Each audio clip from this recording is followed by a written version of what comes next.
Salut les mecs, c'est Nostromo et aujourd'hui je vous retrouve pour parler musique, mais pas n'importe laquelle, puisque j'ai décidé de décrypter celle de l'année 2015. Avant de se lancer, je tenais quand même à vous présenter celui qui va monter cette vidéo, un petit nouveau nommé Niala. Alors oui, c'est vrai, comme ça, on dirait un peu une chanteuse R&B, mais non, pas du tout. Il ressemble plutôt à ça. Beau gosse. Maintenant que c'est clair, on va pas perdre plus de temps, voici les 5 phénomènes musicaux de 2015 décryptés pour les nuls. Numéro 1, Mark Ronson. Si vous ne connaissez pas Mark Ronson, c'est normal, il s'agit du plus gros cocu de l'année. Pourquoi ? Parce que tout le monde pense que son tube interplanétaire, Uptown Funk, est un morceau de Bruno Mars, et que lui, il est juste là pour... Pourquoi déjà ? En fait, personne ne sait vraiment. Pour bien vous le représenter, dites-vous que Ronson, c'est une sorte d'update moderne de Rick Astley.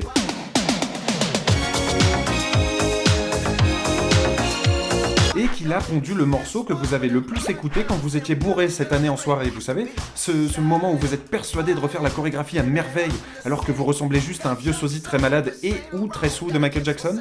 Voilà, ça c'est Mark Ronson. Numéro 2, Jul. Jul est un rappeur à Crète, né sur internet ou à Marseille, on sait pas vraiment. Pour le comprendre, c'est simple, il suffit d'avoir un scooter et de savoir le cabrer en lâchant le guidon. On dit en Y. Le problème, c'est que c'est pas donné à tout le monde, du coup on va essayer de vous expliquer tout ça.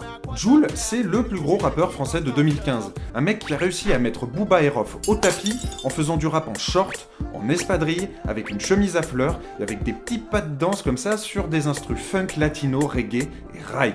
En gros, imaginez que si Carlos Santana se rasait la tête et déménageait dans les quartiers nord de Marseille pour se bourrer la gueule au Jack Miel, ça donnerait Jul, mais en moins bien. C'est clair ? Numéro 3, Drake. Si Drake a fait parler de lui cette année, c'est bien sûr parce qu'il a sorti une mixtape tellement bonne qu'il a placé simultanément tous les 17 morceaux dans le top 50. Mais c'est aussi et surtout parce qu'il danse comme mon tonton Patrick quand il avait un peu bu au mariage de ma cousine, vous voyez ?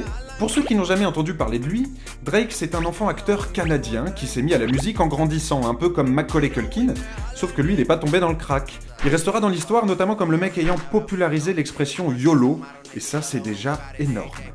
Numéro 4, Kenji Girac. Pour comprendre Kenji Girac, c'est tout simple.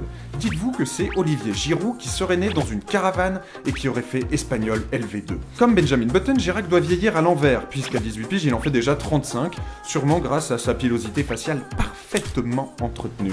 Si Obélix est tombé dans la marmite de potions quand il était petit, Kenji lui est tombé dans la MD. Et il passe son temps à être heureux et à parler d'amour, de vivre ensemble, et d'heureux, et d'amour, et de vivre ensemble, et aussi être un peu heureux, et l'amour. S'il continue comme ça, on le voit bien faire une longue carrière dans la tournée des Enfoirés. Numéro 5, Louane.